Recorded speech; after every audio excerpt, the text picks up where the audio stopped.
Lors d'une descente effectuée par les services urbanisme et habitat, accompagnée par la police militaire de la ville de province de Kinshasa et d'autres services, en date du 30 août 2021, à la résidence gendarmerie John Numbi, située au numéro 5 des avenues des Orangers dans la commune de la Gombe, une saisie importante de quantités d'armes de guerre comme mortier 60, mortier 80, PKM, AK-47, lance-flammes et autres a été trouvée dans la dite résidence et ce, à la surprise générale de services de l'habitat constatant l'existence d'une poudrière à la résidence privée d'un chef militaire. Poursuivant les investigations, une autre descente a été effectuée en date du 1er septembre 2021 et cette dernière a permis de constater l'existence de plusieurs cartons contenant des copies des procès-verbaux et d'autres courriers dans les dossiers affaire Éric Lengue, de l'assassinat du défunt président de la République Laurent Désiré Kabila, de l'affaire Bundudia Congo et l'assassinat de Tchebeya et son chauffeur Bazana. Plusieurs photos de personnes inconnues ainsi que des images sur la mort de Tchebeya. À noter la découverte dans la dite résidence d'une chambre bizarrement équipée d'un lit d'hôpital et d'un grand congélateur aux odeurs de corps humain. Sur instruction de l'auditeur général, les échantillons ont été prélevés par la police scientifique pour des analyses approfondies.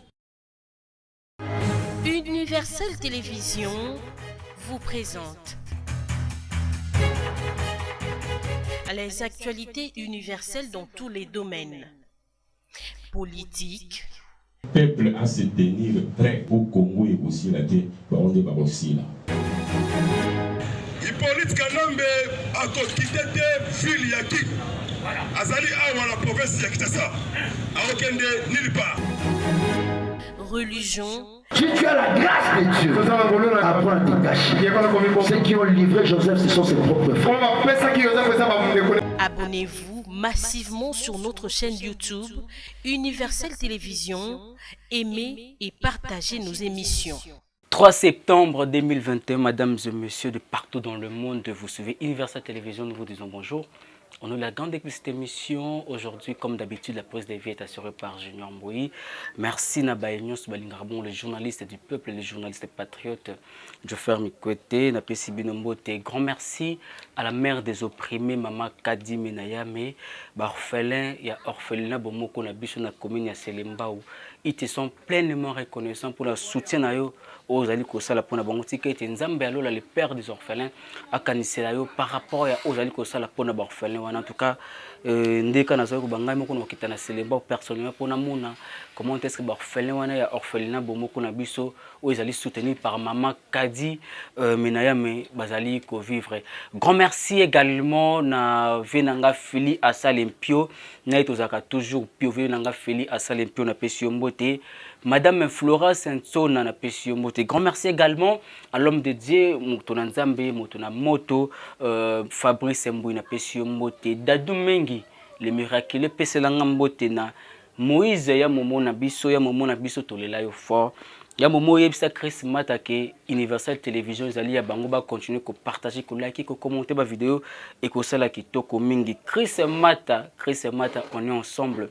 Merci pour na ba remarque, merci pour na nyonso bozali ko sala pour na biso na bosanité Rigen sala rebelle na pesio mbote bisiko zali ko landa biso également. Lelo sango ya passé pemawa. Bon comprendre même Imer Nangai comment est-ce que nazali. Des fois, on est journaliste, oui. Éthique déontologique et permettra de sauter tout la casquette et militant. Mais des fois, et puis ça va pas c'est un patriote comme on a makambo musu tango le karanamboka. Donc au sol na ba sujet na biso affaire Floribert Chédé na Fidèle Bazana oyeboye bibino nyosoke. Ba kufaka d'une manière mystérieuse.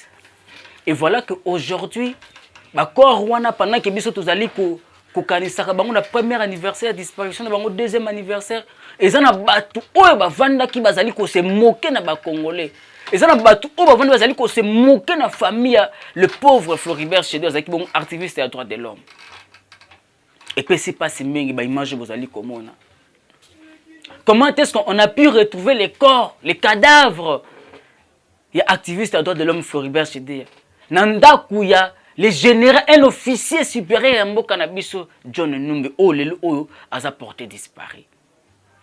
Toko fumu la brèche par rapport à ce sujet oyo.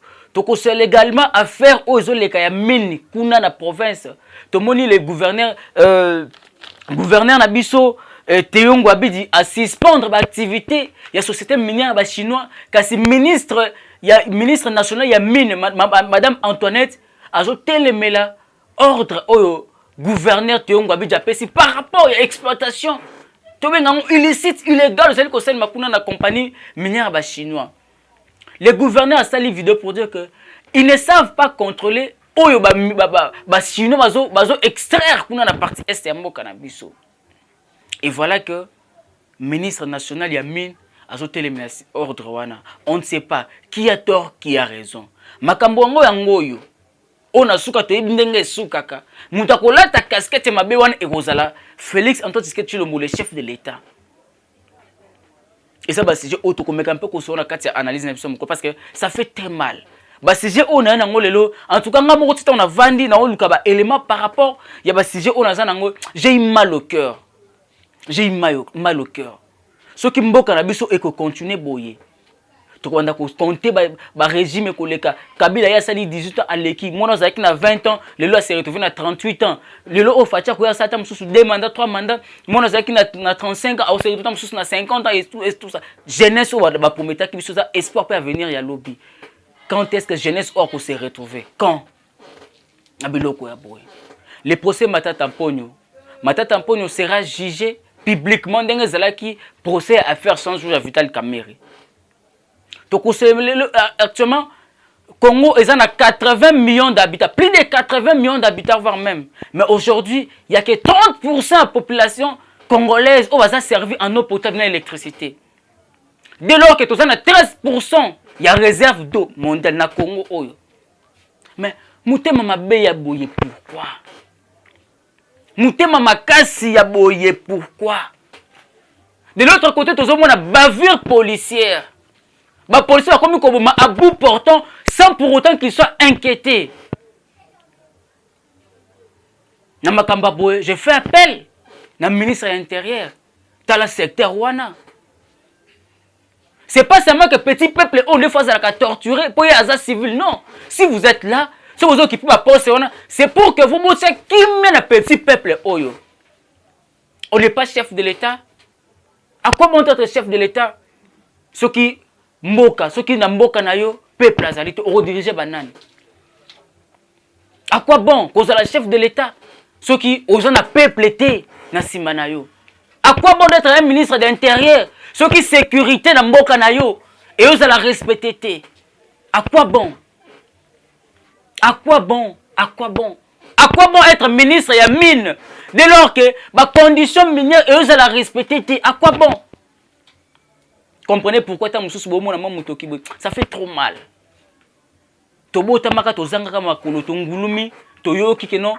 La jeunesse et l'espoir et l'avenir de demain. On ne se retrouve pas.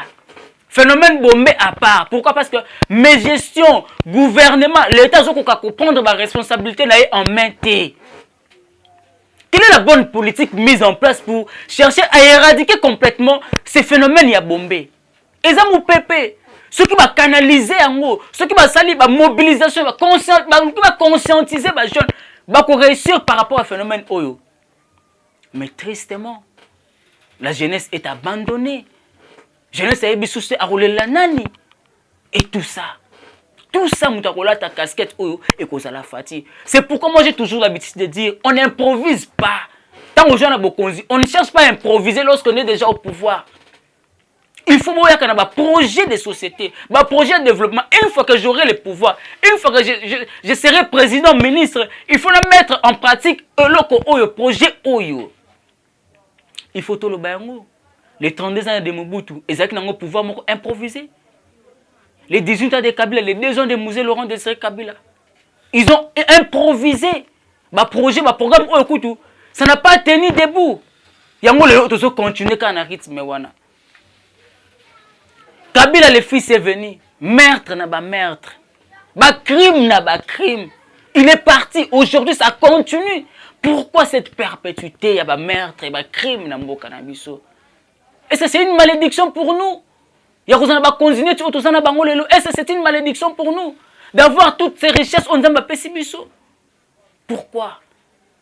On dit que nous avons un sol béni, nous avons un sous-sol béni. Tous on a faune, oh, ils ont béni. Nous avons des rivières bénies. Mais dans la situation sociale congolais, Mokonzamboka a instauré l'état de droit. C'est quoi l'état de droit? État de droit, c'est état de droit, c'est éducation. État de droit, c'est santé à malamu. État de droit, c'est banzela foza malamu. État de droit, c'est congolais, il faut se sentir congolais na mabele naye. État de droit, c'est congolais doit se sentir sécurisé sur son sol.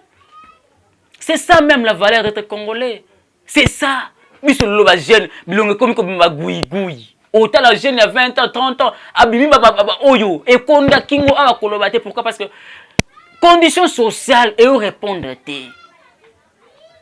Biso moko kaka tout ça.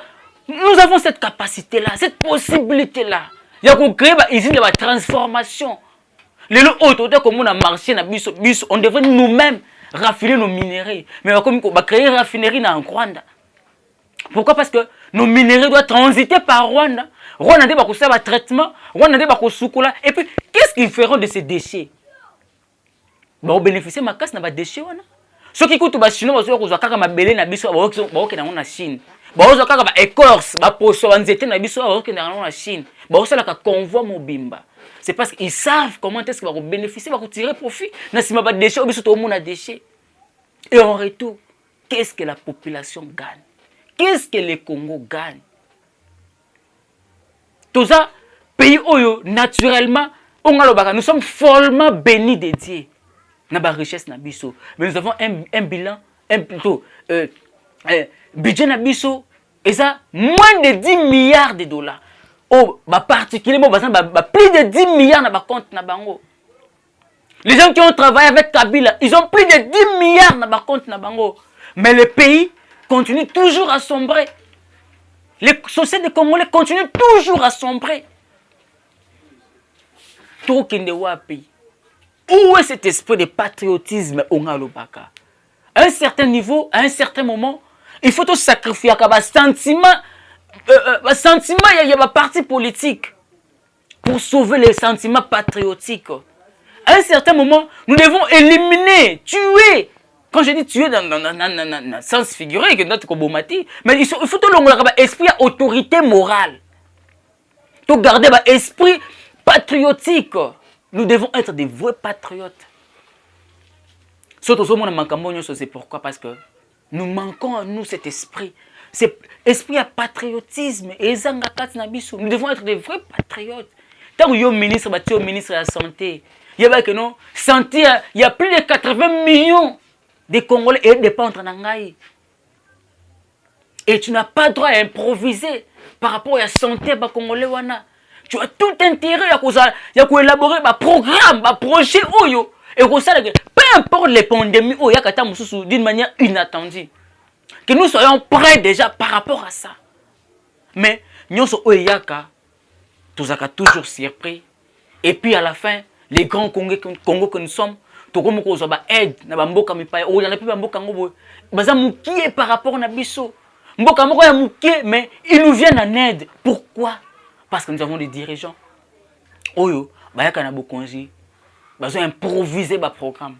Ils improvisent des plans de gouvernance. Et voilà pourquoi les pays continuent toujours à sombrer. Le peuple continue toujours à périr. Toujours. Ce qui est aussi complexe, c'est que dans Brazzaville, moi Loso, moi Lipa. La faute y revient, moi je dirais, dans les dirigeants congolais. Ce qui est en Angola, ils ont maltraité les Congolais. Moi je me dis, il faut que les dirigeants congolais. Nous avons toutes, je dis bien, la capacité, la possibilité, il y a quoi produire l'osso. Tout ça dans la terre arable, mais à quoi ça nous sert? Ça nous sert à quoi tout ça? Ça nous sert à quoi? Nous avons les coltans. Tout ça, on a le cobalt. Tout ça, on a le zinc. Tout ça, je ne sais pas moi. Nous avons de l'or. Tout ça, on a étudié, nous. Tout ça, on a diamant. Tout ça, or. Mais on n'a jamais vu ça. Jamais. Si ce n'est pas à la télé. Si ce n'est pas à la télé. Budget à Congo. Lors d'une descente effectuée par les services d'urbanisme et habitat, accompagnée par la police militaire de la ville de province de Kinshasa et d'autres services, en date du 30 août 2021, à la résidence gendarmerie John Numbi, située au numéro 5 des avenues des Orangers dans la commune de la Gombe, une saisie importante de quantités d'armes de guerre comme mortier 60, mortier 80, PKM, AK-47, lance-flammes et autres a été trouvée dans la dite résidence ASE, à la surprise générale de services de l'habitat constatant l'existence d'une poudrière à la résidence privée d'un chef militaire. Poursuivant les investigations, une autre descente a été effectuée en date du 1er septembre 2021 et cette dernière a permis de constater l'existence de plusieurs cartons contenant des copies des procès-verbaux et d'autres courriers dans les dossiers affaire Éric Lengue, de l'assassinat du défunt président de la République Laurent Désiré Kabila, de l'affaire Bundoudia Congo et l'assassinat de Tchebeya et son chauffeur Bazana. Plusieurs photos des personnes inconnues ainsi que des images sur la mort de Tchebeya. À noter la découverte dans la dite résidence d'une chambre bizarrement équipée d'un lit d'hôpital et d'un grand congélateur aux odeurs de corps humain. Sur instruction de l'auditeur général, les échantillons ont été prélevés par la police scientifique pour des analyses approfondies. Moins de 100 milliards et tu continues toujours à acclamer Bino. En 2023, beaucoup de choses dans le discours, dans le polo. Le temps est révolu. Voilà pourquoi dans le Congolais, il faut que zongi sabolingo ya mboka. Tout sacrifier ma parti politique, tout sauver Congo Oyo. Congo Oyo barma tungulu bakufeli. Congo Oyo barosi mukendi. Trop jeune akufa tika bana na ye. Talelo Oyo. Nzoto ya Floribert Chedeya. Et komona na ndaku ya John Numbi. Na ndaku ya John Numbi. Pendant que biso tozo lela. Pendant que bana na ye, la veuve pleure. Nzoto mobile na ngekenda bozo mselanga ta nzoto. Mais un général ou aluka ko sepelisa mutu moko je ne sais pas Kabila. Azo nzoto ya Floribert Chedeya atia mona congélateur na kati ya ndaku na ye. Vous imaginez un peu pourquoi to kozanga kibo moto. Tozanga sa kibo moto te. Tout le monde ta kozala policier. Tout le monde ta msoto kozala ministre. Tout le monde ta kozala chef de l'état parce que tout ça est va grâce au coup de mukili oyo. Comment on se permettre que tout le monde est congolais, tout c'est des acquis étrangers. Comment mutu, ozi mutu nzoto ya mutu, oti na congélateur na kati ya ndaku na yo. Et pendant que sa pauvre famille bazo lela, pendant que ces pauvres bana na bazo mituna, papa kenda wapi. Et les jeunes nous se permettaient ya comme la champagne pendant que ça brûlait. La famille a Floribert Chedeya. Pendant que ça brûlait, la famille y a Fidel Bazano qui chauffeur y a Floribert Chedeya. Imaginez un peu. Imaginez un peu. Humanisme ezate na ba Congolais. Tant qu'on comme mokonzi, batie yo ministre, batie yo ceux qui je ne sais pas moi inspecteur de la police, tout batie yo ceux qui ont représenté le chef de l'État sur la matière de sécurité. Oza wana te pona ko boma mutu po se pelisa mokonzi ya mboka. Non. Le pouvoir passe. Mais le pays reste. La vie humaine est sacrée. Kabila aujourd'hui n'est plus au pouvoir. Nous parlons aujourd'hui de Félix. Mais Kabila, là, ta charge. Il y a Floribert Chedeya, là, ta charge. Il y a Armatou, là, ta charge. Il y a Rossi Mukendi, là, ta charge. Il y a Batunios, activiste, sur droit de l'homme, Koufa qui pendant le régime. Pour ne pas compter les milliers et des milliers de Congolais qui font la partie Est Mbo Canabiso. Aujourd'hui, Congo, surtout dans la partie Est Mbo Canabiso, comment boulangerie et orphelin, boulangerie et veuve, boulangerie et femme mère, et fille mère, et femme violée. Pourquoi? Parce que dans Makambo Moussoussou, il y a une complicité. La mort de Floribert, le corps plutôt, les cadavres, automobile Nanda, il y a John Numbi. Il faut interpeller les Congolais. Donc, pendant que Mandako torturait Floribert Chedeya, il prenait des photos, il filmait. C'était pourquoi la photo, on a pas mon humble avis selon l'analyse dans sa lit. Et là, il faut continuer d'être sous autorité morale. Pour moi, voilà, le travail était bien fait. Ou quoi? Au torturer Moutou, tu prends des photos, tu prends des vidéos. Mais comment tu as qui bon moto? L'humanisme est sous-soutenu dans le Congo. Tout ça pourquoi? Pour le pouvoir. Pour conserver le pouvoir. Pour gagner confiance à Mokonzi ou à tirer la poste. lelo o mokonzi azali susu te makila ya bato wana oyo nyonso baetuluku ya bato oyo bomaki bafloripere bafidèle bazana azalaki ne kaka chauffeur accompagné mokonzi na ye lelo oyo toloba nini qui a été le commanditaire? Joseph Kabila. Parce qu'à cette époque John Numba azalaki général yende mutu amatisaki grade. Aujourd'hui on peut comprendre que ba grade oyo bomataka c'est parce que on réussit que ça la mission moko boya ko éliminer mutu moko boye. Parce qu'à l'époque de Kabila c'était comme ça. On se réveille mutu moi azalaki ne capitaine bou lobi a commission qui colonel lobi général et puis à fonction munene. On comprend aujourd'hui que c'était par rapport à ça. C'était par rapport à des meurtres, à des éliminations. On est comme ça là. Il y a un peu de va fonctionner, va poste.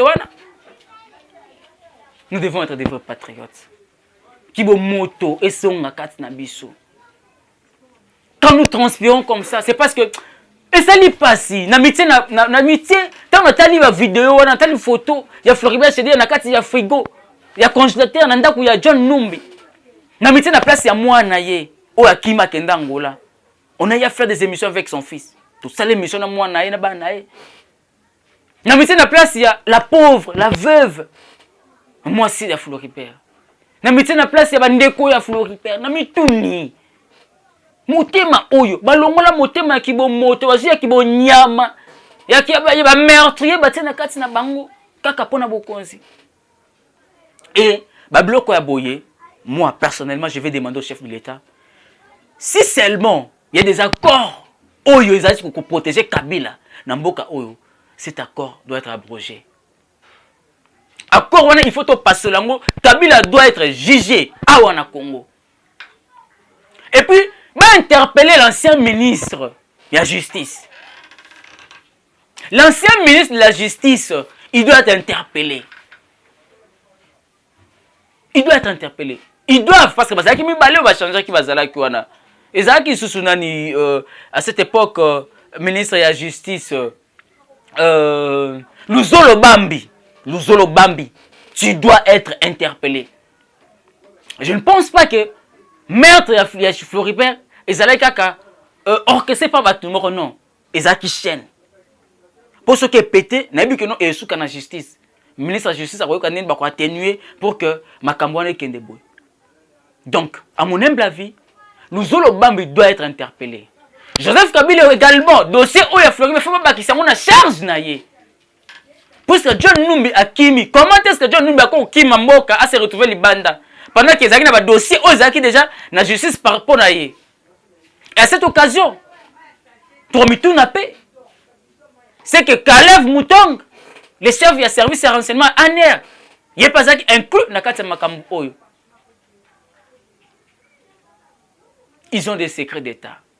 Secrets d'État, ils ont des secrets Oyo. Ils ont une faveur à Mboka, faveur à la population. Mais secrets d'État, beaucoup de gens que non, ils ont des secrets d'État. C'est ça, des pareils secrets. Et puis on dirait que non, je suis un homme d'État. Bah secret à boy, passe la montagne. Mouta la photo Oyo. Mouta na kati ya congélateur. Papa ya bana, papa ya libota mokobo. Il y avait une famille qui dépendait de cet homme. Il y avait des sans-voix. Il y avait des citoyens faibles. On est qu'on dépend de la Floribert Chédé. Parce que Azaki activiste des droits de l'homme. Pour ne pas compter fidèle Bazan Azaki chauffeur naïe. Tant que bomi moutou boye. Boye. Pourquoi boye? Pour qu'on se paie ça mon con, pour qu'on se paie sa autorité morale. Alors, à mon humble avis, Kabila doit être interpellé. Kabila doit être interpellé. Chef de l'État, ceux qui ont un corps pour protéger Kabila. Ceux qui ont protégé la famille, non. Parce que actuellement, vous êtes le chef de l'État, qui charge la famille à Floribert. Et ça m'a beaucoup. La famille de Floribert, la justice, où il instaurer l'état de droit. On demandait des preuves. Voilà que des preuves sont là. Et ça, quand nous autres, il y a Floribert, il y a retrouvé cadavre belé. Il y a des photos, il y a des gens qui ont torturé. Comment est-ce que vous kangaye? Tout ça. Pourquoi? Mindou qui coûte 3 Jeffang, il y a Mindou, il y a des munitions. Nandako ya général. On dit quoi? Pour la sécurité, pour la sécurité, c'est que ceux qui 3 jeeps, 3 jeffang, il y a munitions. Et puis, il y a John Numbi. C'est que la famille, le chef de l'État, tout le monde a fait, c'est qu'il faut 10 conteneurs. C'est que pour la famille présidentielle. Mindouki, la munition. On comprend maintenant pourquoi la matière effectif. Tant que tu as des munitions, tu as des salaires pour qu'il y ait un Est, pour éradiquer la guerre, la matière effective, parce que non, Mindouki Ndambu est un pour le service. Et ils ont créé des groupes armés, ils vont continuer les locaux, se mettre terrain. Et voilà pourquoi ils sont contre l'état de siège. Voilà pourquoi ils sont contre l'état de siège. Nakosenga, na ba parlementaire, na 2 chambres basses. Na chambre basse, il y a parlement. Bon, continuer à proroger l'état de siège. Nakosenga peine à Sénat, parce que, et ça charge na bino, chambre basse du parlement, la chambre haute du parlement. Continuer de proroger, oh, va prolonger. Proroger. Bon, continuer. S'il faudrait même que quelqu'un a 5e mandat à Fati, Tokende, trop c'est trop. Kabila, militaire de son état, a dirigé pendant 18 ans. Il n'a même pas eu l'initiative. Il y a créé, décréter l'état de siège. Pendant que le peuple n'a pas. Nous sommes dans quel pays? Nous serons dans quelle maison où le papa va venir à la porte, un intrus ailleurs, à côté de l'équipe, et puis il sort par la porte ou la fenêtre. Au ticket paquet. Non. Qui bon moto? Qui bon moto fait ça là? Nous devons être des patriotes. Des patriotes. Nous devons tous nous unir, de crier à l'unisson. L'air est grave. Soutenons Fati. À une initiative, il y a bien. Mais seul à aussi de l'autre côté. Seul, il ne va rien faire. Seul, il ne va rien faire. Seul, il ne va rien faire. Comment expliquer ministre Yamine, maman Nabiso Antoinette? Tout le monde ministre, gouverneur Nabiso Teingwa Bidji. À savoir qu'il me pour dire que non, il y a une société chinoise, un secteur mobimba, exploiter, on va exploiter et il va arrêter dans Zamba wana. Pour que le gouverneur accède à kuna, il doit demander la permission na firme chinoise wana. Pour que le ministre provincial Yamine accède dans le secteur wana mine, il doit demander la permission na firme chinoise va exploiter zone wana. Est-ce que na Chine toko sa makambwana? Tout ça kata na Brazambo kana biso pembeni awa. Est-ce qu'un Congolais a kende ko s'installer na kanga zone moko boy oyo ministre Brazzaville avant comme akuna, il faut senga permission pas kino moko. Nous sommes dans quel pays? Nous sommes dans quel pays? Nous sommes dans quel pays? Sacrifions nos partis politiques pour sauver la patrie. Sacrifions nos intérêts personnels pour sauver les intérêts collectifs. Congo est moko. Peuple est moko. Voilà pourquoi on ne dit pas les peuples, un peuple. Pour dire quoi? Nous sommes tous inclus dans une nation. Voilà pourquoi nous avons moko. Ça fait très mal. Tolinga Congo, parti politique. On a parlé de Mobutu, on a parlé de MPR, on a parlé de Abako, on a parlé des partis politiques. On a parlé pas mal d'amboka oyo. Tobeta masolo ba Sakombi, tobeta masolo ba Munguludiaka, tobeta ba masolo ba nani o buno boyebi. Mais aujourd'hui, on parle plus de tobeta masolo kaka ya Congo. Le Congo a été appelé État belge. Les Zaïre, les lots tobeta masolo kaka ya Congo. Voilà pourquoi tant bande ko ba journaliste ba ko télé pour ko dénoncer ba bloc aboye, ba barbarie ya boye, bokomi ko kanga bato. À cet effet biso, toko senga bo libérer les biso conscients na biso tatana osango obokangi. Nous devons dénoncer. Nous sommes les 4e pouvoirs au monde. Médias à 4e pouvoirs au monde. Voilà pourquoi nous avons le devoir de dénoncer ma bloc ya boye. Parce que si on ne le fait pas, nous avons côté les matières salayango. Suivez cet élément un journaliste, un confrère journaliste par rapport réaction à par rapport à l'arrestation, il y a une concert tatana osango. Oh père dénoncer qui ba bloc ya boye. On se retrouve tous après pour chuter. Voilà, merci beaucoup. Je pense que les Mawana, c'était par rapport à l'arrestation d'une consort. Tatiana Osanga m'a dénoncé Babiloko Yaboye. En tout cas, Babiloko Yaboye fait ça les macaques. Voilà pourquoi nous tenons à saluer l'avènement de l'état des droits initié par les chefs d'État, l'actuel chef d'État, Félix Antoine Tshisekedi Tshilombo, ou Azolu Kakaka, pour relever un peu des défis, surtout sur le plan de la justice en Bokanabiso. Ma tête en procès naïe. Et que vous allez diffuser en direct et puis ça sera un procès public. Oui, comme ça là que Batubala n'a pas qui procès à 100 jours. Azaye mon côté, Alexis Tamemamba, ils doivent aussi être interpellés. Il faut Basamba. Lui c'est ça Moulaï. Lui c'est ça Pena Moulaï en tout cas. Il faut changement et quota Namboka la biso. Parce que trop c'est trop. Il faut changement et quota. Il y a un autre service de renseignement. Il faut zalaka service oyo. Ils ont répondre à l'attente de Congolais. Ils ont un service de mon côté oyo andako ko sacrifier batu pour la kolika ko sepelisa batu moko boye. Non. Matata Mponyo sera bientôt là jugé publiquement batu sur Rolanda. Ndenge ka tolanda ki procès à Vital Kamerhe. Ndenge pe to Rolanda makam oyo. Merci beaucoup dans la mère des opprimés maman Kadi Menayame, merci beaucoup pour la union sozo na orphelinat bomoko na biso kuna na Selembao. Merci beaucoup na Flora Sensona, merci beaucoup na Fabrice Mbouy l'homme de Dieu. Fabrice Mbouy continue toujours au semble pour na mboka parce que aujourd'hui mboka nous avons donc l'impression de dire mboka comme nango sacrifier la jeunesse congolaise surtout et sacrifier na politiciens oyo bazuya sans vision, sans programme de développement mboka en tout cas ça fait très mal. Thierry Mukendi n'a pas su mbote place aux ali Chris Mat a passé la mbote na Dadou Mengi les miraculeux yebisa Moïse ya momo na biso on est toujours ensemble tous sangana mais dans la méthode bunda pour que mboka na biso et bima na kati ya pétrin oyo bo continuer ko renouveler confiance na bino ko s'abonner na Universal Télévision chaîne et ko pesa bien information en temps réel tant vous allez comme na biso ko bimisa moto ki c'est parce que il s'agit du Congo tout seul la partie politique mon côté on ne parle pas de l'autorité morale moko toujours vende makambo ya Congo. Ce qui est sous ma scie à Zongete, Nganabino, Tokutani, prochainement. Merci beaucoup, Joyce. Merci beaucoup, Joyce, en tout cas, pour l'espace au PCB, surtout ça, la Moussal, la Besso, tout ça va penser sango. Il faut tout penser sango pour Makambozo Loba et Koma, dans l'extrémité de Moki, il va comprendre qu'il y a des gens où la Congo va boire Kakambela. Pour l'objet de boy, Batu Nabiso, Boussala, qui n'est pas dans Mboka Nabino, ce qui est nous a quitté. Merci beaucoup, na Junior Mbouy, encore et toujours, na Sima Caméra, tout le monde prochainement, même plaisir, même ambiance, merci et bye bye. Universal Télévision vous présente les actualités universelles dans tous les domaines. Politique. Le peuple à se tenir prêt au Congo et aussi la terre, on est aussi là. Hippolyte Kanambe a quitté ville ya Kik. Azali awa la province ya Kinshasa. A okende nulle part.